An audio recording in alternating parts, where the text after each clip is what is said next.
What's going on, everybody? Welcome back to Talk with Flea. I gotta really thank the fans. We're almost at 100,000 subscribers on the Your Welcome Network. I love y'all guys. Make sure that you like, and if you haven't subscribed, make sure you subscribe, man. Today's episode is sponsored by Pink Horsepower.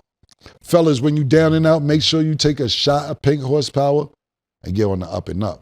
No need for the panicking. Pink Horsepower leave you stiff as a mannequin. Today is a real special episode. I'll let Stat Baby take it from here because she's hosting today. Stat? Welcome to Talk with Flea. I'm Treasure Wilson, and today I will be hosting, and we're going to switch it up just a little bit. Thanks for coming to Talk with Flea, man. Of course. Happy to be here, for sure. I appreciate it, bro. Yeah. I mean, sis, I'm used to saying bro. It don't even matter because at this point in age, they already know I'm the homie. So. Yeah, that's a fact, man. Yeah. But thank you for coming on the show, Stat. Of course. Pleasure to be here. And now that I'm here, we're going to switch things up a little bit. Okay. Different format today? A little different format. Today we got Elliott Wilson joining the show. Elliott, how you feeling? How you doing? I'm feeling good. Thank you for having me. I'm here. Of course. Okay. So we got some things to talk about. And the format we're going to do today is a debate.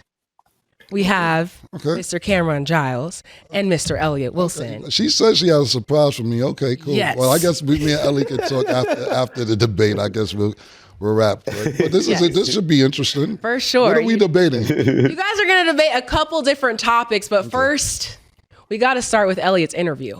Okay. There are some things said, and y'all never spoke about it. So I'm here to moderate that. So ground rules. Okay. We got ground rules. We got ground rules. This is a real debate, y'all. Okay. We got to do things the right way. I like that. You're professional. When she actually came up with this whole, like I said, I'm going to bring Ellie. She's like, let me do it. I said, all right, bet, let's do it. Yes, I got it. I got to handle it. The journalist. It's mandatory. So first, ground rules. So each person's going to get a couple minutes to answer the question.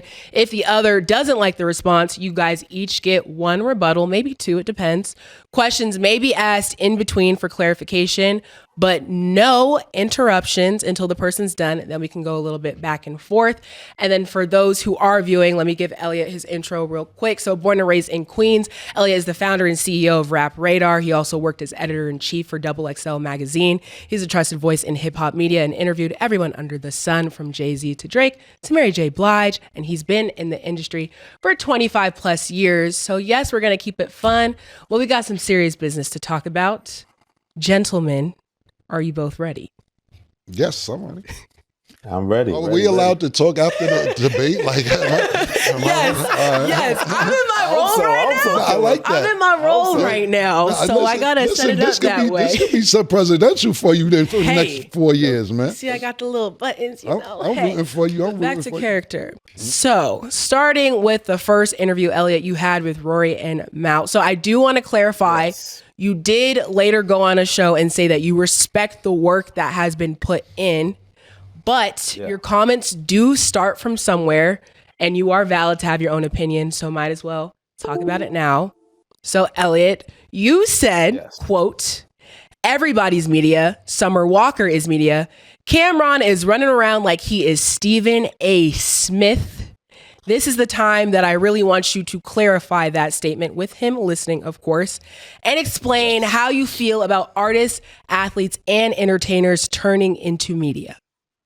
Well, I was embarrassed by my appearance on the Rory Mal thing. I think that caught me in a vulnerable moment where, being somebody that's been in hip hop media, been in media since the early 90s, like you said, seeing all the changes of like so much more.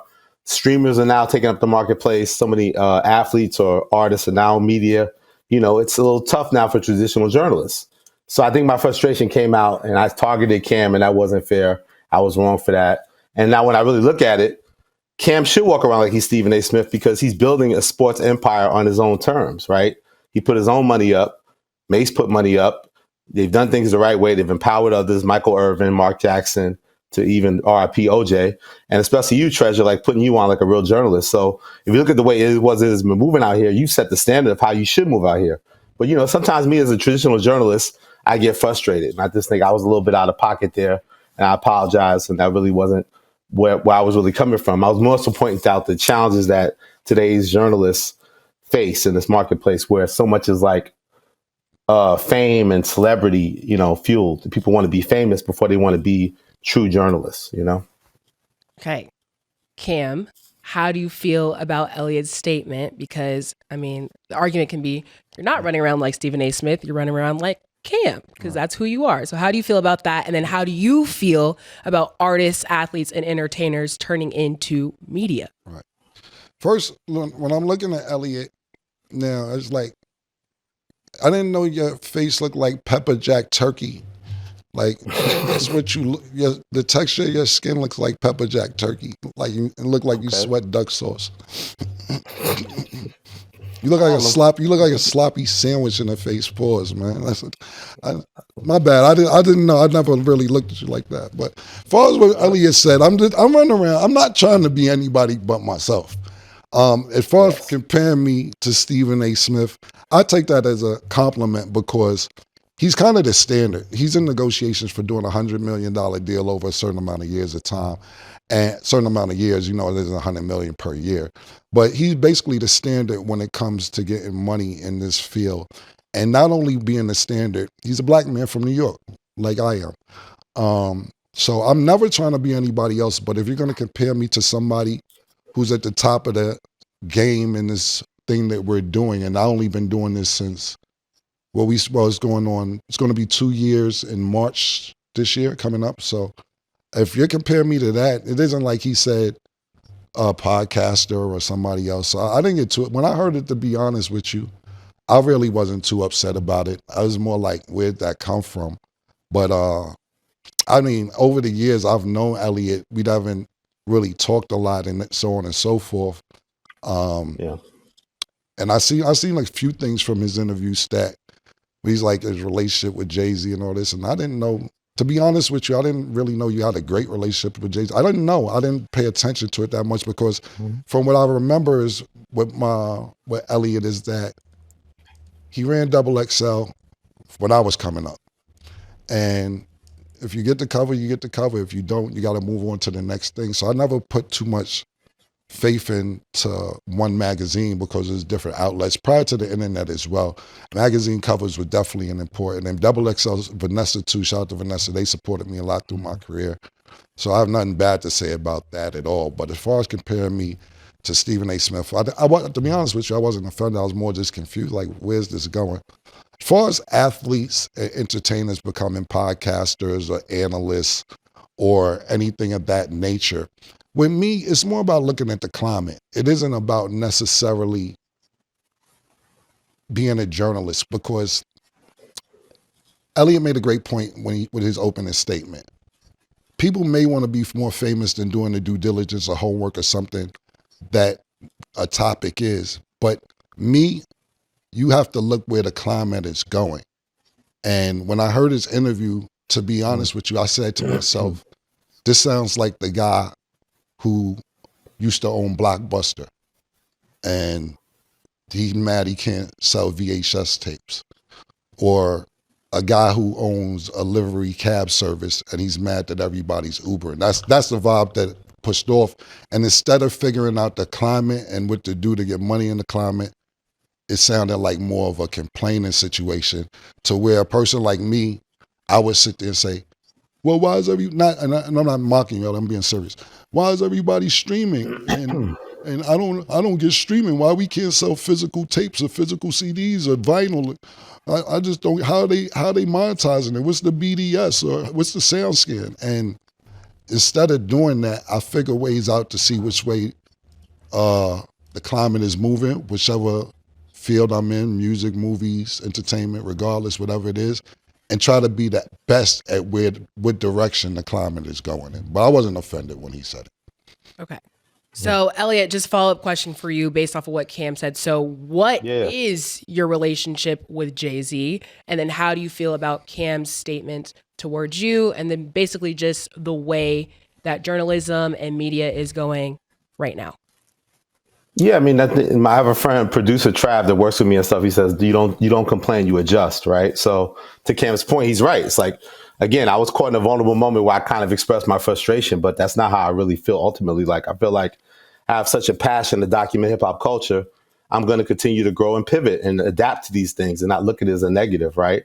And, I have my own debate show I got coming out, The Bigger Picture, with Jeremy Heck and DJ Head, that I do every Saturday. I'm starting my own new one-on-one interview series called Elliott Wilson Experience. Show my interviews. I feel like I do some of the best hip hop interviews out there. I did a great interview with Camron, in 2019 with B-Dot for Rap Radar podcast. This show is called Elliott Wilson Experience. I'm interviewing artists like Snoop Dogg, Wale, Absol, Leon Thomas. So I just have to reinvent myself. I can't complain that, all these people are out here with outlets and they're making noise. I got to continue to push it. This is what I want to do, document hip hop culture and grow. I got to adapt to these things. So I thought it was a really teachable moment. And I appreciate, I didn't do any of this to stir some sort of viral moment or get on your program. It was just a natural moment of frustration I expressed. But to Cam's point, you can't just complain about that. You don't want to be the old person at the park talking about you don't get no play anymore. You have to adapt to these times. And I'm determined to do that. Got it. Okay. Next topic, kind of similar. So you said you feel like you're the best, right? What do you think? I don't know why that's funny, but what do you think separates you from others? And then do you feel like traditional journalism right now is dying? I'm going to let you go first, and then I'll let Cam give his take. Yeah, I just feel like I have such a passion to document hip hop culture. I was never an artist myself, so I was always somebody, and when it wasn't cool back then, that you try to get a job as music editor at The Source, and then I ran Double XL, like Cam said. And you make these decisions and you build these things, and it's just I had a whole 20-year career where no one knew what I looked like. It wasn't about being famous or known. Then I started to do on camera stuff. And I think, one of the things people look at me is that I do a lot of great interviews, and I think that's something I pride myself for. And now we're in a climate where a lot of artists, the big artists, don't feel like they have to do interviews. So that gets very frustrating, right? Because the biggest artists, you can't get them to do interviews anymore. So I have to adapt to that. And maybe I have to focus more on new artists or, people that aren't really stories. So when I say I'm the best, I just think that I bring a lot of passion to documenting hip hop. I've been pretty consistent with the accomplishments I had in my career. And, my bread and butter, I think, is delivering really thoughtful, great conversations with artists, And, Cam's a great example. Again, I had a great Rap Radar podcast with Cam. I've done great interviews with other artists. So I think that that's my bread and butter when I say I'm the best. I think I'm great at storytelling and having great conversations with these artists. Okay, and then Cam, I'm going to ask you, so do you feel like big artists feel like they don't need to do interviews? And then you kind of talked about it earlier, but where do you feel like traditional journalism is going? Well, with social media, everything's going to be limited to people doing interviews or anything like that. Like, for instance, we'll before we get to hip hop, we'll do sports. Before you had to have a Howard Cosell. I know you don't know who Howard Cosell is, but or a Brian Gumbel or a Rashad Amar Rashad, and now you could just go on your phone and be like, this coach is bugging the fuck out. I don't want to be here. We just talked about it. Tyreek Hill talking about him. He puts on his in his Instagram picture his face on Antonio Pierce's body when he left Tampa Bay. Antonio Brown, yeah. Pardon me. Antonio Pierce just got fired. Pardon me. Antonio Brown. So you don't have to necessarily wait to do an interview to where coming up you be like, damn, I want to get the cover of The Source. I want to get the cover of The Vibe. I want to get the cover of the Double XL. And now if you got millions of followers, it doesn't really matter. It was the same thing like with radio. You wanted Funkmaster Flex to play a song. Shout out to Funkmaster Flex too, because he helped boost my career. You want the number one DJ in California to play a song. Nah, it don't matter now, because now what niggas is chasing is what you're doing. And it all bases, a lot of these things are based on analytics. How many Instagram followers you have, Twitter followers, Facebook friends, TikToks, Snapchat followers, so on and so forth. So even sitting here listening to Elliott and don't never downplay yourself, my nigga. If you think you're the best, you think you're the best. I think I'm the best at everything I do. If I don't do it, if I'm not doing it, then I ain't the best at it. I like to be the best at everything I'm doing. Like, to me, I know we will talk afterwards, but like, even when you use the word journalism, what does that really mean? Because you write better than me? I don't really think so. Do you do a better interview? Can you interview somebody better than me? Not really, because if you're talking about hip hop artists, I'm more relatable to them than you are. You're the guy with the pen and the pad behind the thing like this, and I'm like, yo, I went through some shit like that, nigga. Yeah, remember? Yeah, my first concert when I had this, but you've been around the culture for a long time, so it isn't like, I'm not saying that being facetious. I'm saying that more as that's been your perspective in the last 30 years of what you've been doing, to where I seen what you said. It's not fair because Kim got relationships with artists, and he could get the interview before this. What I would recommend, and matter of fact, I keep it. I'll say it now because I don't know if stats format more questions, but it's more about to where people have to like you instead of the story you tell. My personal opinion is because you can sit there and tell somebody else's story, but who would they like it to hear it from?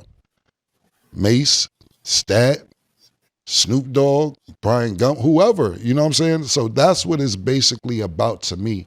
And when Elliott's talking about what he's about to do, and good luck on what you're about to do, but waiting around for somebody to give you an interview, it might not work. You look at somebody like Academics, right? Academics ain't waiting for no motherfucking interview. And I know some rappers don't like him, some rappers do, whatever, but he don't give a fuck. He get up there every day and tell you what's going on in hip hop, this, that, and the third, etc. You look at somebody like Joe Budden's podcast. I don't remember seeing the guests up there. It's his staff, etc. Waiting on guests. Them days is over. So it's more about capturing the moment. Even like this show right here, Talk with Flea. My man Larry will be here, a couple of my homies or whatever. But I don't necessarily need a guest to do this show. So I think that's what it's more about, building a personality that you are, so people will like to hear from you. And then when they like you, you can bring out the things to the table. That'll make artists want to come fuck with you. Like, yo, what's up, man? Yo, that nigga show is funny. Yo, he's a cool dude. I like his style. I think I will give him an interview. You know what I'm saying?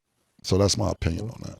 Point. And then before I move on, Elliott, do you have a rebuttal to that? And then I'm just going to ask, do you feel like you're a better interviewer than Cam? I'm not trying to battle. Like what Cam said is true. I think artists to artists always have that, connection, right? So, they've been through the trenches together. Like, again, as Cam said, I'm a civilian. I'm a journalist. I'm the outsider documenting. So yeah, peer to peer is always going to be special. They created literally interview magazines so other people could, famous people could talk to each other because there's a camaraderie there. But, I think Cam's right also. Like, I can't be relying on the big interview. This isn't the big interview era anymore. Right. It's about content creation. It's about, adapting to what's going on. I think I do that through social media. And I got this show getting called The Bigger Picture, where it's a debate show. It's me, Jeremy Heck, and DJ Head. And we've done 30 episodes, nice little steady start. We're averaging about 50K to 100K per episode. We have had no guests. So that's the first thing I've ever done that hasn't had no guests driven. So I think that's, like, to Cam's point, you can't be relying anymore on that. You have to move like Academics does, in the sense of like documenting culture and not necessarily think you're going to get the big interview. So that's something I've adjusted to, and I'm adjusting to now. Got it. Okay. And then to your point, you were talking about streamers, and there's even new social media things like On the Radar, where the artist will go up and do the freestyle rap.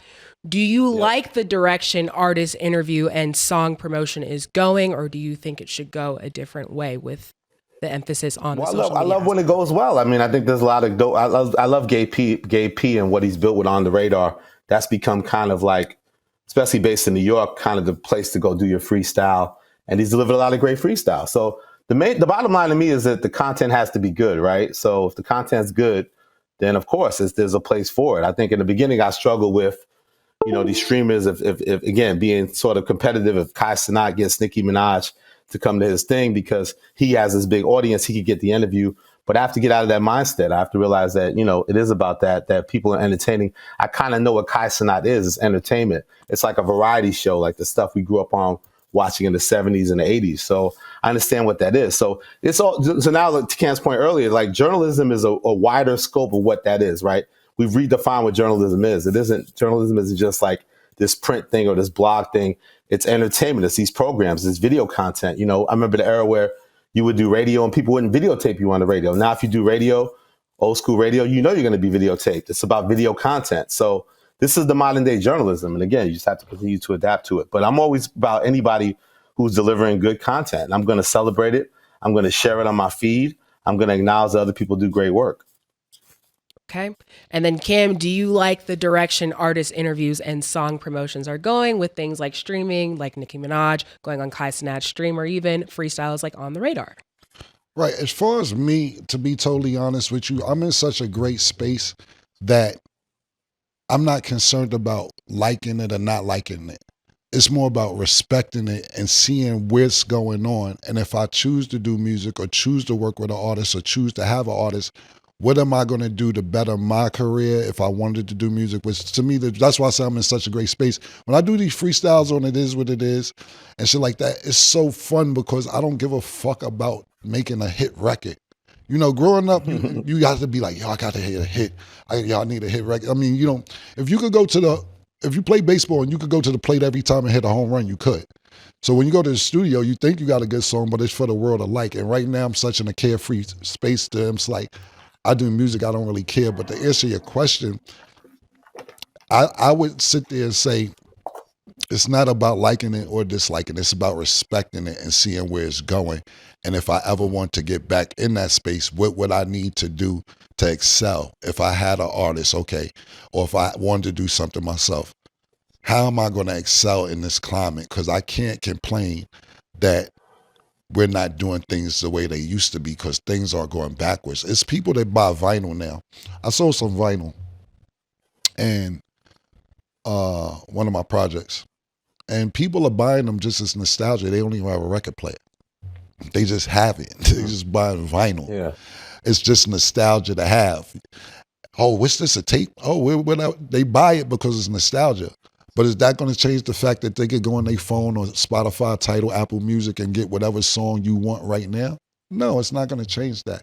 So I'm not mad at it, and I'm not saying I'm not happy because I'm not paying attention, to be totally honest with you, Stat. It isn't like I'm like, y'all need to figure out what's going on, why these niggas doing these freestyles here, doing it, because that's not where my brain is at this age and this point in my career. My shit is more having a good time doing my sports show, having a good time doing the show, my cleaners businesses, my sports shows, my real estate, and music is like just a fun thing for me right now. But I will say I'd respect it because a few things you and Elliott named, I don't know what y'all are talking about. Said both of y'all was talking about. I have no idea. And I no disrespect to what he's saying. I'm just saying that's how far I don't care. I just want to, if I do bump into the stuff you're talking about, I just want to enjoy it. I don't want to feel like I have to see what they're doing to keep up with it. Got it.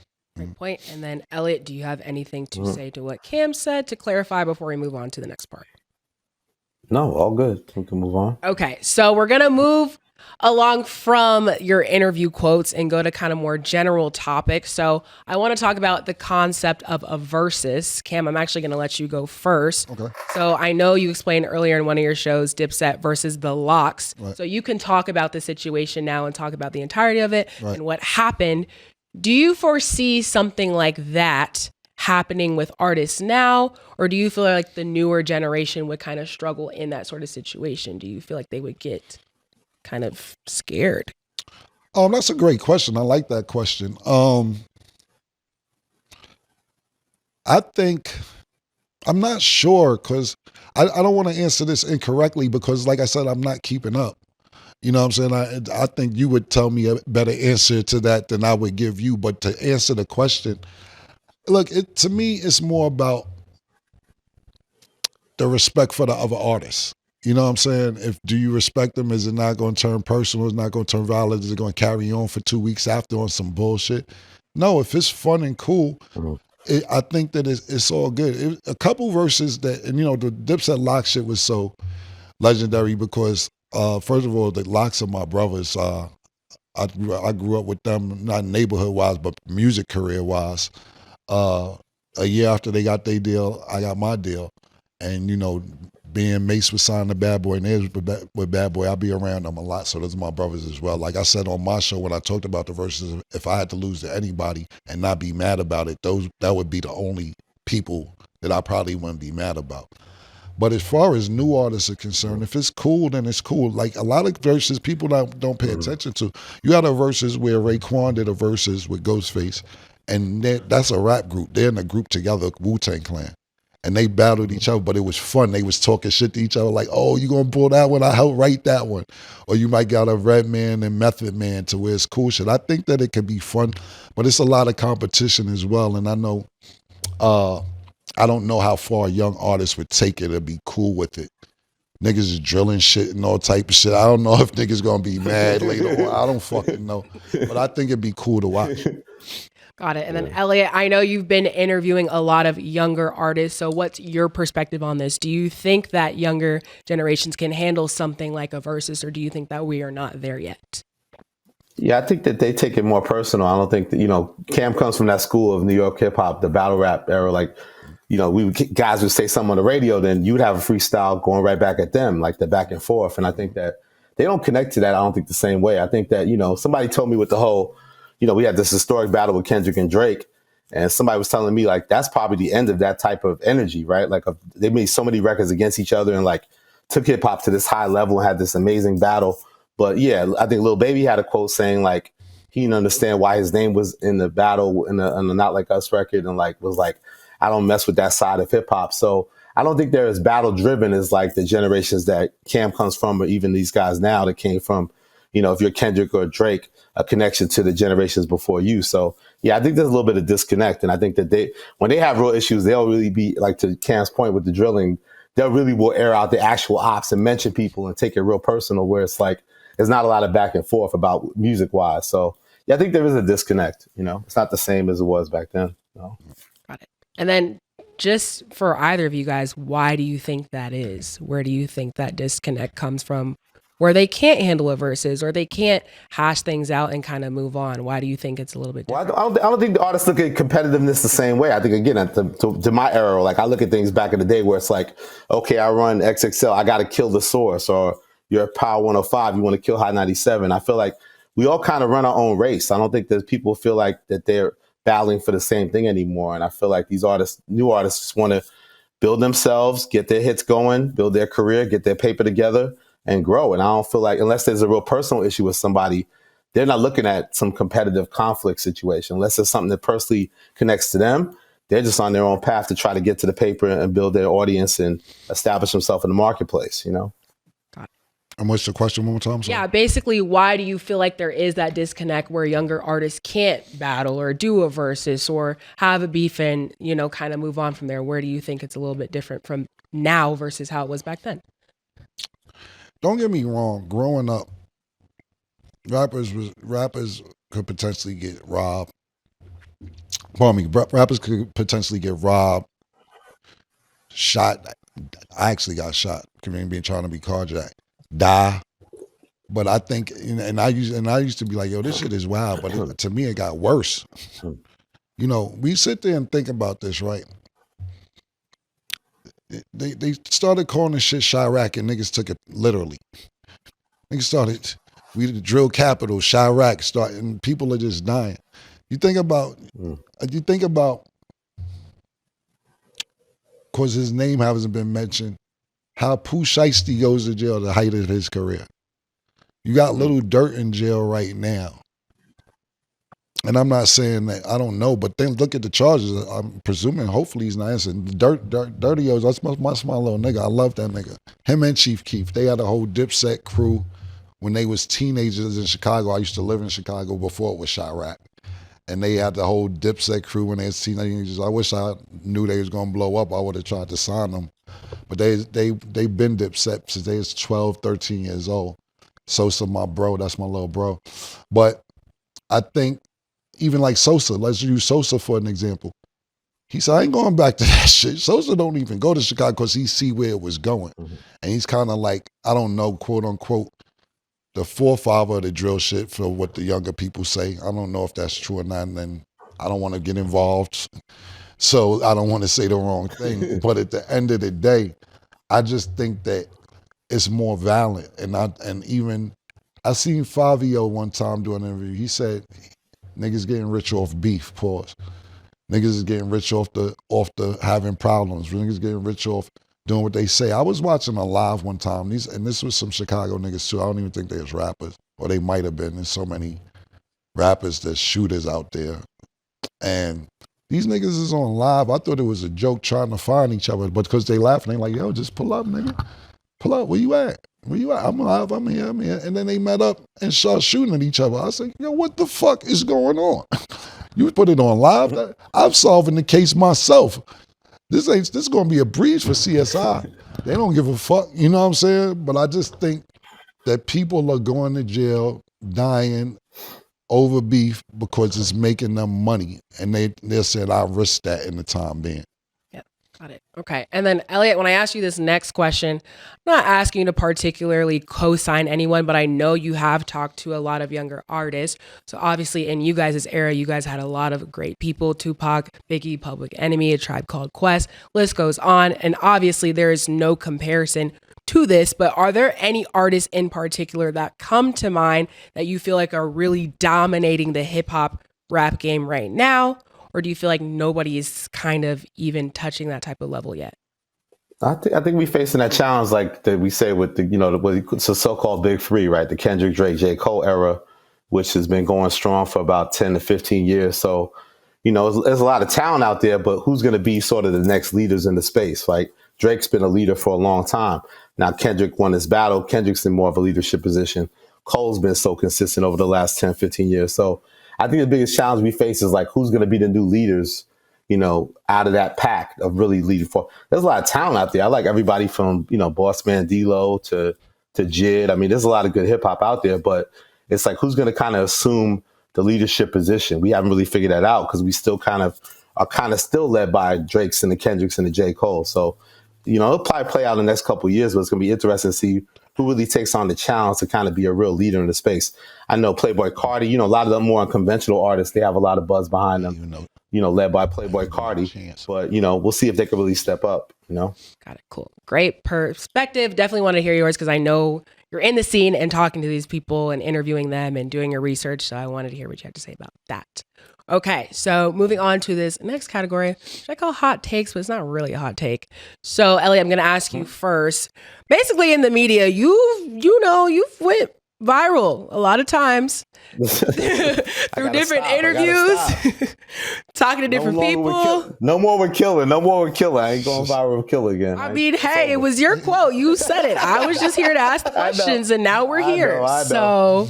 And honestly, this is handled really nicely too, because I feel like you know I could get wild ignorant, but I want to be on journalism time, so I'm keeping it journalistic. This is very PG. I'm like, wow, good, proud. Thank you. Okay, so I definitely want to ask you: do you feel like you've burnt any unnecessary bridges with people? Or do you not have any regrets for the way that you've responded and acted in situations and spoken about different artists?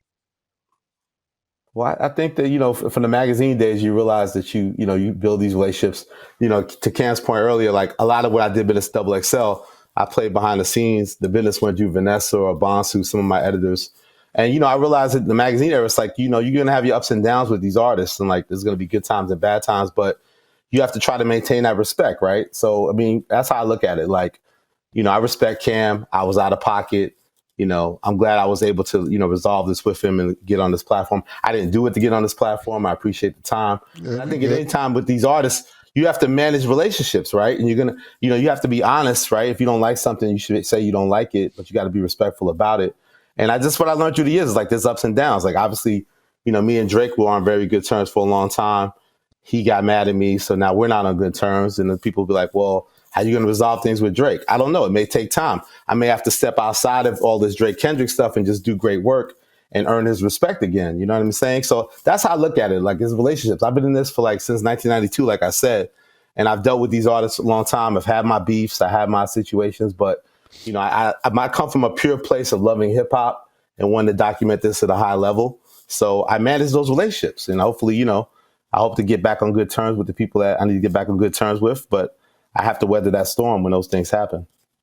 Got it. And then just from, podcasting perspective, I want to ask, do you feel like you've burnt any unnecessary bridges with people, or are you fully content with the way that you've handled situations, even talked about other athletes and stuff? How do you feel about that?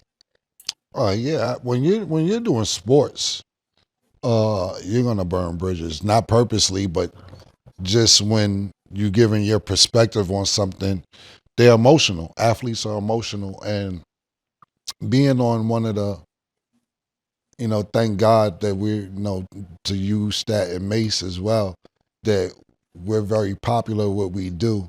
Our takes could be the same take as somebody on ESPN, but because we say it, they get mad at me or Mace more than anybody else, because I guess this coming from somebody who may have been in hip hop culture, or somebody they may have looked up to growing up, or somebody who may have seen the movie Paid in Full, and they be like, yo, why is Cam saying this, or why is Cam saying that? And at the end of the day, I'll just sit there and say, I have a job to do. If you played poorly last night, I have to say you played poorly. If you're continuously playing poorly, then I'm gonna can say, what the fuck is going on? Fuck is this nigga still starting for? Yo, trade that nigga. Fuck is the deal? You know what I'm saying? It's like right now. It's like a situation right now where people are tagging me. I put it on my gram yesterday, and they like, yeah, Cam, you feel like shit. Mello just got that check. Jello just got that check from Def Jam, nigga. Fuck you talking about? I'm like, I never said the nigga can't rap. I said he can't play basketball. When the fuck did I say that I didn't know he could? I didn't know if he could or couldn't rap, but I never said he wasn't a good rapper. I said the nigga can't play basketball as good as his brothers. So niggas is taking two different things and putting it in a pot and be like, yeah, Cam, you mad? Fuck, I'm mad for. Give a fuck. Can go do that. I was playing the song in my car. I thought it was good. But you're gonna burn bridges because you have a job to do, and if you don't do the job to the best of your ability, they're gonna say, man, let me go get my information from somebody else, because this nigga pussyfooting around because he's cool with that person, he's cool with that person, or he's cool with this female, he's cool with that coach, so on and so forth. Is it certain people that I have more favoritism to than others? Yeah, because some people may have mentored me when I first got in the game. Like, I speak to Deion. Deion Sanders is like my bro, man, the big bro for real, man. Like, he calls me, like when Deion Sanders call you on Thanksgiving and Christmas and be like, yo, man, I just want to tell you, man, keep doing what you're doing, man. Y'all love it, man, and this, that, and the third. And then he'll call you and get on you like, Cam, you doing a good job, but I ain't like CNN. I ain't like it. I said, but no buts, nigga, I didn't like it. We need you, nigga. And then you like, damn, everybody told me they ain't like CNN. I ain't give a fuck till Deion said it. You know what I'm saying? So when you have those type of relationships with people, you like, can't get me say nothing bad about Deion Sanders. And he may be, I mean, if he's not doing well as a coach or something like that, I'll say the team isn't doing well, because I know he putting 110% in every day, no matter what, win, lose, or draw. So maybe some people I may have a little favoritism for, but 97% of athletes, coaches, owners, general managers, I got a job to do, nigga. And people come to me because they want to hear it from me. That's why I started the Is What It Is platform, because all the shows was the same. You'll sit there and watch ESPN, or you watch Fox Sports, or you watch CBS, or whatever sports you get it from, and they're not talking like us. This show talks like us, and that's what people fuck with. That's why people like it, because that's what you get when you go to a barbershop, or when you go to a barbecue, or when you hanging out on the stoop, or you in the bodega in New York City, and you trying to stay out the cold, and you start arguing. We're talking how we would talk. So even with the athletes, when they get mad, I'll sit there and say, nigga, this just an extension of what the fuck they said last night in the bar, nigga. Nigga, I ain't make this up. It was about 45 niggas saying you was trash, nigga. Fuck. Be happy that I'm letting you know this, nigga, because this was going on in urban America around the world.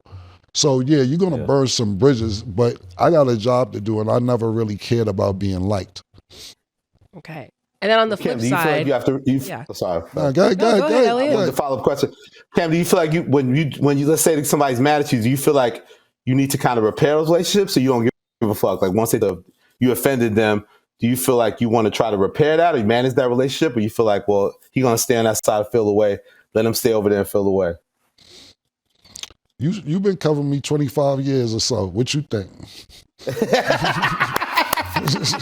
I go with the latter. Let it stay there. I just said I don't care about being like. Now, if I'm wrong about something, I say I'm wrong, but it ain't really too much shit that I regret doing. You know what I'm saying? I can probably count on one hand, and I can't think of one thing at the moment. But nah, because I'm not reckless. You know what I'm saying? Even if I sound reckless, like a lot of times, people that sit there. You're calculated with all the time. Right, like a lot of people sit there and be like, Cam is wild. That nigga, all my shit is calculated. I'm not no wild nigga by accident. Nigga, my mother had me in private school. I started going to public school in junior high school, so I'm like, this shit weird. You know what I'm saying? Like, nigga, I'm well educated. I chose not to go to school after a while because all I really wanted to do was play basketball. So if I passed 4 classes and I didn't have to go to gym because I played, I passed them with 85, 90 joints, and I didn't go to the other class. Any class I failed, I didn't participate in. I don't want to know about global history. Fuck is that gonna help me? I got a map, nigga. I'll figure that shit out. I'll travel the world one day. I'm not going to global history. I'm not going to algebra because I'm one of the best mathematicians in the world. But when I go to the bank, yeah, I'm super duper good at math. But I'm not doing algebra because I need to figure out things that's gonna benefit me in life. When I go to the bank, I can't say y plus x equals z. Could you cash that? No, I'm not adding and subtracting letters, nigga. I'm not doing that. You know what I'm saying? Once you started getting to that, I said, I mastered sequential 1, 2, everything else. I'm not adding letters because it's not going to benefit me in my life. So no, I'm not going to that class. Then you know what? I was so good in basketball, I didn't graduate high school and they put me in college. I know how to beat the system. Treasure just figuring that shit out.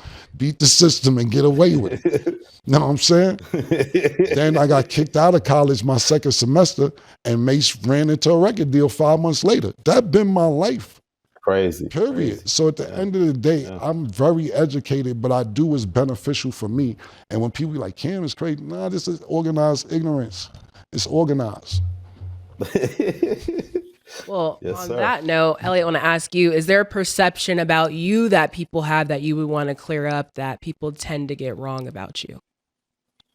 Well, just this new era of like, I think I was frustrated with the pandemic and certain brands I had hit a sort of like, tailspin. So I'm rebuilding my career to the level I want it to be at. So, I've been critical of things and then, being so established in this game, if your criticism, especially isn't constructive, people are quick to call you a hater, and I don't want to be the old hater. So I think that's the biggest thing I'm challenging myself now today. Not go down that rabbit hole, keep my frustrations to myself at times, be very like Cam said, mindful, even if I'm, being aggressive or saying something that's critical, right?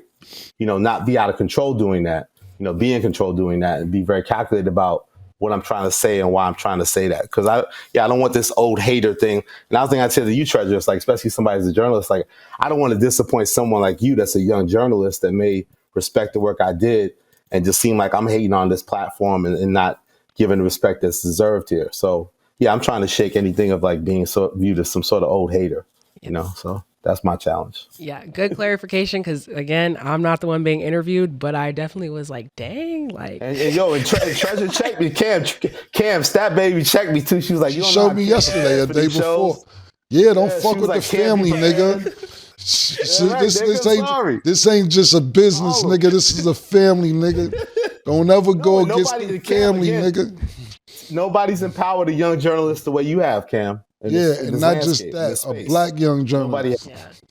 Black female young journalist, exactly. Yeah, so, definitely added that because it's just a lot of people don't support people's come up, and like as you see, literally in my corner, he has. So I was just like the things 100%. That you were saying like the show's not that good, and I know you said you went back on your comments, but the quotes are there. Yeah, call him out, Stat. Tell all that shit he said. Like you said a lot. You said it's cringeworthy. I watched that shit. It ain't good. It ain't popping. What's a Camron interview where you sat and thought Cam really asked those questions? It was a lot. Okay, it was a lot. Go ahead, read all of that shit. I was bothered. Read all that shit. Cafeteria. I was capping. Cafeteria. That was cap. You said it. Hey, you here? You you made your statement. You said it. You clarified. So I had to bring it up. Punishment. I had to bring it up. Yo, Cam, who runs the social? There was Ether and me. Who runs the social? A friend of mine in Florida. Everybody in the beginning. Nah, the reason I hired him is because he's like-minded, like all of us. We're all on the same page. It felt like you was writing everything. I was like, Cam can't be writing this shit. But you can tell. You know how when I tell people, you know how you can say it ain't me because he write like he from Florida, not in a bad way. He'd be like, say. When he write say, I like it's that Florida shit. That's my nigga. I'm not gonna say his name. Shout to your fan base. People don't play. It is what it is. Fan base does not play. It was on my head top, social media. Yeah, so they already put me in my place, Yeah. Amazing. Yeah. Okay. Well, you got something else you gonna say? Yeah, I got one. Yeah, go ahead. Okay, so my last question. So in this industry as a whole, and again from two different perspectives, Elliott, gonna let you go first. What do you think is the best approach to take when establishing yourself and gaining respect? Just to be honest and be transparent and just be person of principle, right? You got to stand. I've learned a long time ago, we come from the era where it's like you write a bad review about somebody, an old music review back when it mattered in the 90s. And, these artists are trying to find you and put hands on you if you wrote a bad review about them, right? So I learned early on that whatever you say, whatever you write, whatever you do, you have to stand on what it is. Like you have to deal with it and the ramifications that come with it. You got to be a person honorable that stands by their word and deals with everything that comes with that. And at times, if you get it wrong, like I did here, you try to correct it, but you got to stand by what you say. There's power in words. There's power in words that are written. There's power in words that are said, especially now on video. And whatever you do, you have to be accountable to that. And that's the biggest thing I tell anybody in media. It's like you have to be accountable to your actions, and then deal with what comes with all that. So that's really the biggest thing. Okay. Then Cam, just in the industry in general, what do you think is the best approach to take when establishing yourself and gaining respect? The best approach to take is just being yourself because they're going to read through it. People are going to read that ain't you. You have to be yourself because after a while, especially like some people like us, me, Stat, and Murder we're on TV 5 days a week. You know what I'm saying? If we phony, it's gonna peep out like, oh, that nigga phony. Let's go watch something else. We didn't come here for phony. We could go watch something else. It's like I watch a lot of crime TV. I can't even think of this nigga name. And like Dateline, shit like that. And they do the intro before they come on Dateline. They be like, and he stayed in the house before the murder occurred. And I'd be like, do that nigga talk like that when he go home to his wife? That nigga's weird. Like I know it's presentable and you have to have a certain canter when you're doing shit like that. But I'm like, yo, imagine that nigga, his wife gotta be irked if he really talks like that. And baby, I see there's no more milk in the refrigerator. I'll be like, yo, I would rather see a nigga that do the sports shows to be like, the Dateline shows be like, yo, nigga got popped. Bitch missing, motherfucking mother on the run. They took the kid. Nobody know where the fuck the kid at. Let's get into it. You get what I'm saying? To me, that's where shit is going. My personal opinion, because people don't want fake shit. And I think that once you do shit outside the box, when you get your real personality and you do shit outside the box, that's going to win. Because if you do what everybody else is doing, what are you doing? Because let's take, for instance, I don't know the stats now, but I used to look at them, probably haven't looked in the last 6-7 years. But if everybody's going to college, let's just use a roundabout number. If it's 20 million people going to college and it's only 300 jobs available, what the fuck? Like, yo, that math ain't even mathing. What the fuck? So you're going to be sitting with a college degree waiting to get a job. Then whenever you do get a job, you got to pay back student loans and everything else. And they taking taxes out. And then you're sitting there with this big college degree and made your family proud and everything else. But you live in check to check if you get in a check. So to me, I don't like doing the standard. I like doing shit outside the box that's going to make us money and not just make us money. Enjoy what I'm doing. And that's the way I approach things. Great. Great perspectives from both of y'all. That concludes my part of the questions. Yeah, I got a couple questions for Elliott. Yeah, Yo, you y'all did a gotta great go job, back. Murray. You're a woman of many hats, man. Hey, You're a woman of many hats. Thanks for checking that nigga too. Yo, Elliott, why'd you get fired? Why'd you get fired from Tidal? I was out here chilling. What you mean? It was a long run. I had to make some run there. No, I didn't know if you left, fired, or why you left, or what happened with. No, I left with new ownership. When new ownership came, they shut down a lot of the properties I was doing. I did Crown, Live Interview Series, Rap Radar, Right. Car Test. Those things stopped. They went a new direction. Right. Do you still do Rap Radar? I need to bring it back. Me and B-Dot had a partnership with Warner Brothers that got shut down at the end of 2023. Okay. And then last year, we negotiated a deal and it fell through at the last minute. So we're free agents. If we can find the right situation, I'm down to do it again because I feel like we had some of the best interviews, the dynamic duo of me and him. So I'm How much was y'all making on that show? Not to be in your business like a roundabout. Not enough. I say low six figures. We wasn't competing with the big boys. We didn't get to the Joe Budden Drink Champs era, right. Not to those things. We didn't get to that level. Y'all want to sign the Stat new shit under her new channel? If we can match the price, we'll take the meetings. Yeah, of course, absolutely. I have great respect for Treasure. No, Stat is building her own channel now, and we're trying to get everything situated. And that'd be a great podcast to have on her new channel. So maybe we could sit down and talk about it if it makes sense.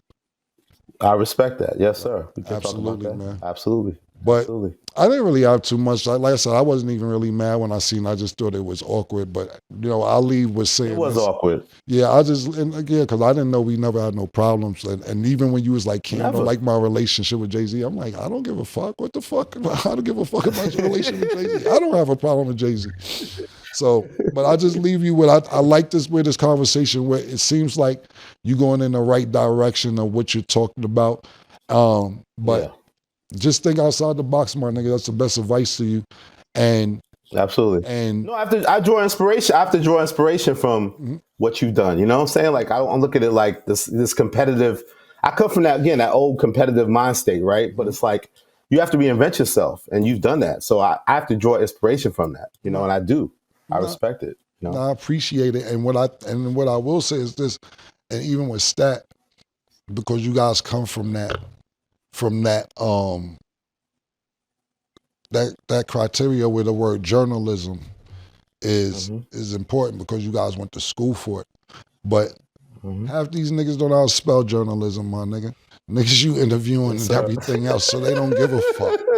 You know what I'm saying? So I'm just giving you an advice, like when you sit there and be like, I'm a real journalist, I journalize. And like, I think that people underestimate the skills of a rapper and as a writer, because you can sit there and you can sit there and write about the culture and the story and everything else and give really in detail and know how to put paragraphs and sentences together and everything else.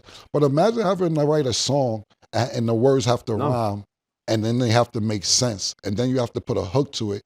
And then you have to make it to a certain time limit and then have to do 12 of them for an album. And then you have to do that throughout a career. That's why to me writing movies are way easier, because you can write a movie. I don't have to make the words rhyme.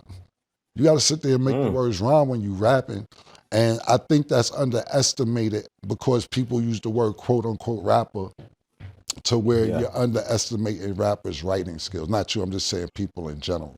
No, you're right. You're right. Like I'm a journalist. I think I'm a great writer, but rappers like you are great writers also. No, that's what gets overlooked. And the last question I ask you is this: why do you think it's easier for somebody like Shannon Sharpe or Charles Barkley to transition into this as opposed to somebody like myself? Why do I think it's easier? Well, I think because they're covering the same thing. I think what you're doing is unique, that she was in hip hop.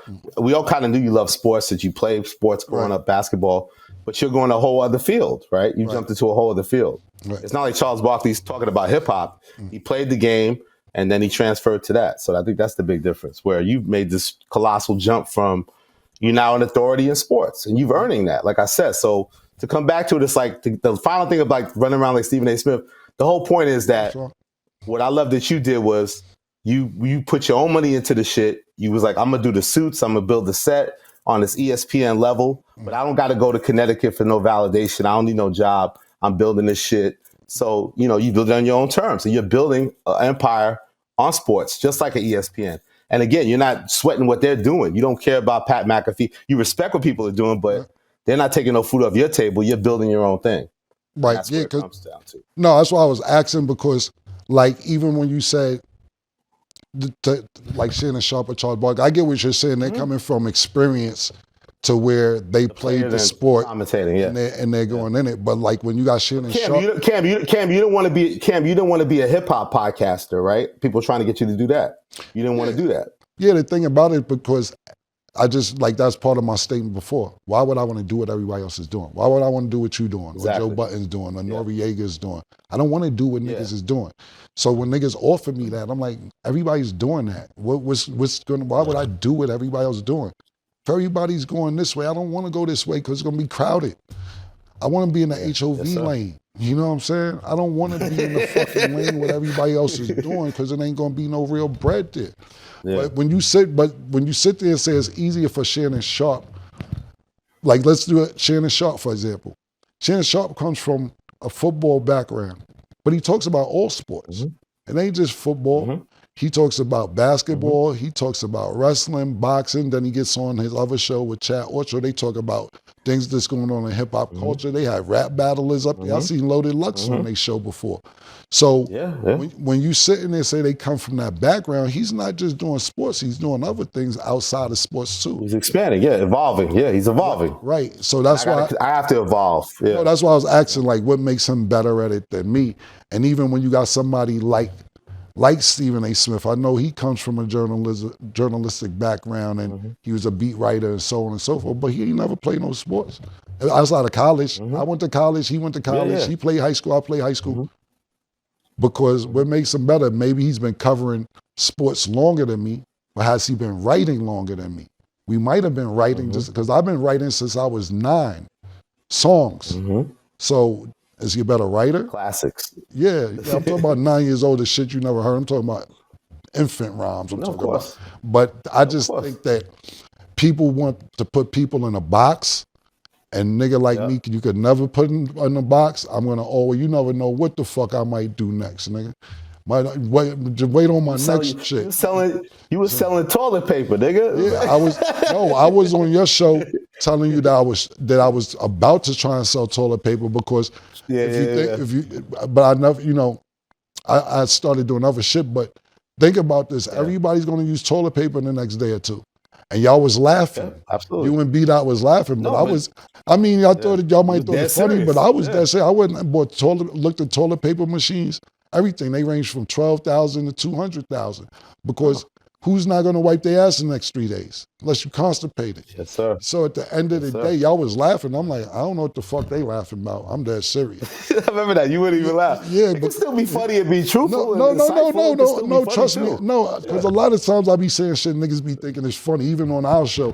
And I be like, I be dead serious. But the point is, who the fuck is thinking about toilet paper? Think about who's cornering the market. Sharmans and Scotty, whoever the fuck.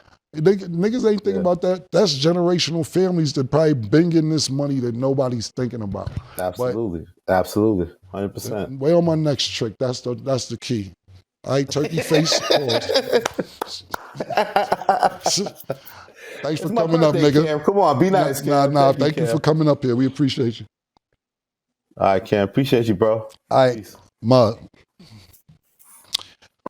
That was fun. That was great. Yo, thank you for being up here, Stat. I appreciate it, man. Of course. I'm happy I got to ask questions and say what I needed to say. Yeah, man, this was a dope episode of Talk with Flea. You might be doing the next presidential show. I just got you your own on-air interview. So they're going to put that in there, man. That's what's up. I'm happy, Many talents. Man. I appreciate you, and thanks for having me up here. Come on, nigga. You're going to come back again soon, man. Thank y'all for tuning in for Talk with Flea. We'll see y'all niggas next time.